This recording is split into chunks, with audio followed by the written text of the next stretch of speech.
So let's talk about the numerator. Okay, let's talk about business cash flows.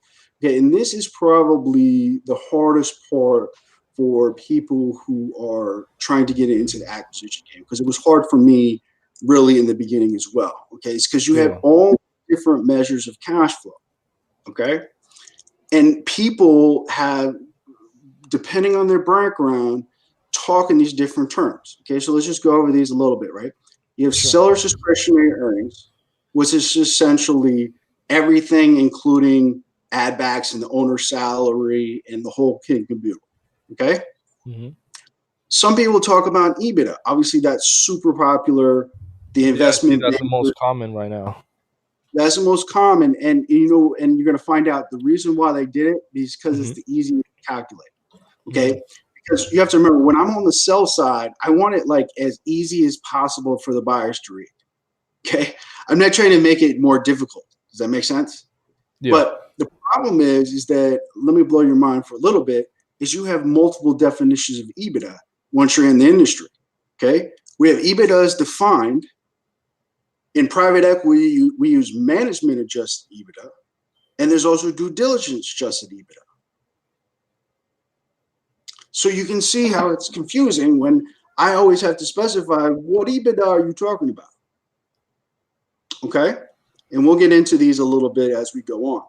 Then you have EBIT, which is basically earnings before interest and taxes without the depreciation and amortization, right? A lot called NOPAT, which means net operating profit after tax. Okay. It's a common one that a lot of analysts like to use. Okay.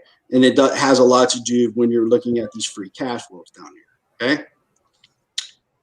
We also talk about net income, right? Net income is a very easy one to read. Okay. The problem is it before or after tax? Okay. Because here's a little tip for you that a lot of people I never understand. If the business is like, let's say, for example, a pass-through entity, right? It's an LLC or an S corp, right? Some people will say, well, we don't need to tax any of these numbers, right? And I Yeah. go, when you make income, do you pay taxes or you don't pay taxes? You do. You pay tax. You pay taxes when you make money. Okay. So you should always have a tax in here. Okay. Now the problem is when some people have the models, they'll just put 40 or whatever. Let me tell you, there's not a corporation in America that pays 40% in taxes. Okay. Hmm. They may pay 39.6 or something, or they may pay 21. Okay, you have to have a way of accounting for tax. You need to think about it. But don't just say because it's a pass-through LLC or S corp that you shouldn't tax anything. Okay, because it doesn't make logical sense here. You get what I'm saying? Yeah, Josh, real quick.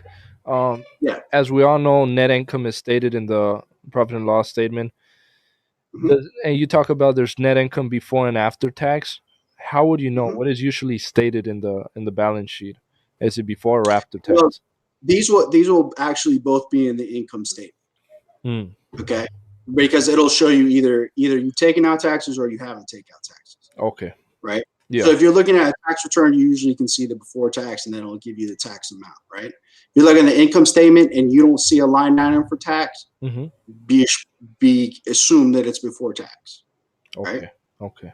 Now, one of the other things here is that we have other definitions of free cash flow. Okay, yes, free cash flow as an analyst means is probably the superior out of all of these. Okay, but the problem is you could be talking about operating cash flow, could be talking about free cash flow, could be talking about free cash flow to invested capital.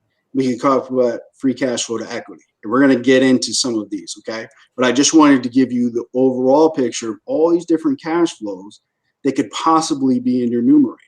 Okay.